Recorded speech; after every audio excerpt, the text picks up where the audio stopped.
What's up, everybody? My name is Shannon, and I am still waiting for my Satyr, and today we are talking about Tess of the Road by Rachel Hartman. So this is a companion novel to the Serafina books, and I have not read those, and I'm here to tell you that it is 100% okay to start with Tess of the Road. The author does a really good job of still explaining the world and the dynamics and all of the people, all of that kind of stuff. I didn't feel lost at all. It was totally fine. I'm sure I'm spoiled now for the ending of Serafina, but that's kind of beside the point, because this story is about Tess. It's her journey. It doesn't really feel like it has any sort of ties or connections to the other books, so if you want to skip ahead, that is totally fine. But Tess of the Road is about a girl named Tess. She's Serafina's younger sister, if you've read Serafina, and she made a mistake when she was very young. She got pregnant out of wedlock, and she grew up in a household that had a very strict mentality when it came to your sexuality and, like having sex out of wedlock and all of these things. And because of that, it ruins her entire life. And 3 years go by and Tess is just angry at everything. She hates her mother, she's angry at her sisters, but above all, she's very angry at herself, and she hates herself so much. She's become an alcoholic. It's very hard for her to just deal with the world at all, and she has very limited choices. She can either stay with her twin sister and raise her children, or she can go off and become a nun, and she doesn't like either one of these options very much, so she finally decides to man up and run away from home.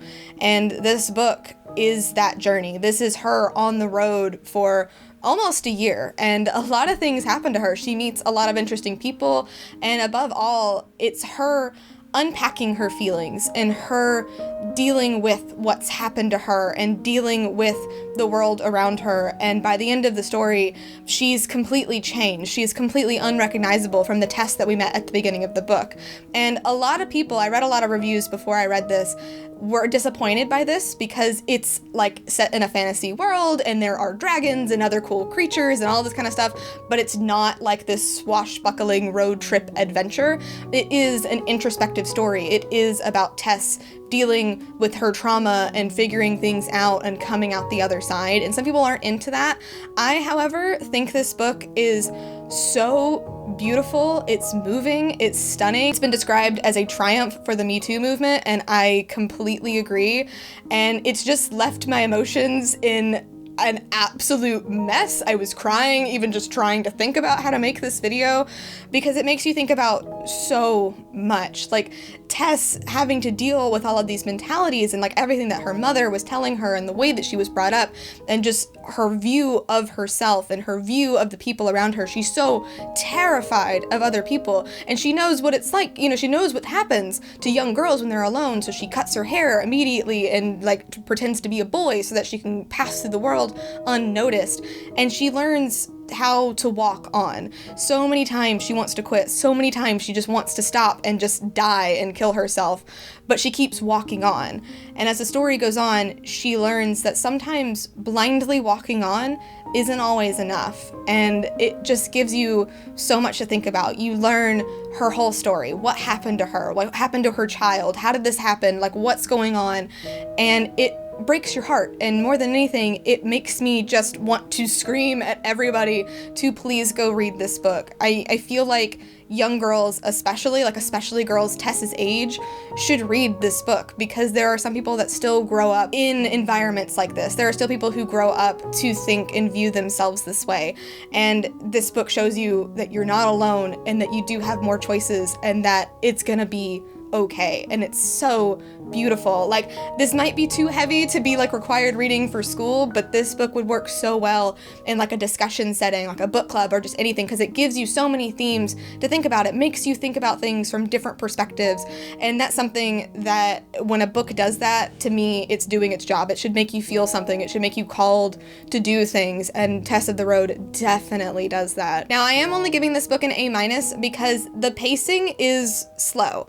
It is a slow read. At some points it was kind of boring and hard to get through. I listened to the audiobook though, so that definitely helps, but there are a lot of slow moments. I feel like they were pretty well balanced with those emotional moments, but there is some slowness. There's also some weirdness just with the characters and the world in general. Like, it's just kind of unique and a little bit different, but it can be hard sometimes to really focus in on it. Like, you really do need to like pay attention and pick up on things because it's introducing ideas and things that might be a little unfamiliar. So I am giving it an A-, not because that's a bad thing, just because it's something that can take the reading experience down. You just kind of need to be prepared for it. And there is one other thing that I found interesting about this book. So it's an introspective story about this girl named Tess set in a fantasy setting. It's long, it can be a little bit boring, but for the most part, it's just this really emotional journey that you get to go on with her. That's very similar to a book called The Name of the Wind, which is a very popular fantasy book that a lot of people have read. I did not like that book. I think that it served its purpose and it's good and I can understand people like it, but I really didn't at all. And it's so interesting because these books are very similar. They're about very similar things. The difference is that The Name of the Wind is from the male perspective and Tess of the Road is from the female perspective. So naturally, I gravitated towards that a little bit more. I found it a lot more relatable and it just dealt with a lot more of the themes that we don't talk about as much and the ones that we're starting to talk about and like the discussions that we need to be having. And so because of that, I really love it. So that's neither here nor there. I'm not trying to put down The Name of the Wind or anything, but it was just something interesting that I noticed. So I do highly recommend this book. It will make you see things differently. It'll make you think about so many things. It's beautiful and it's an experience that I just feel like we all need to have. But thank you so much for watching this video. If you liked it, be sure to hit that like button down below and don't forget to subscribe so you can talk books with me every week. That is everything I got for today, and I'll see you guys next time. Bye!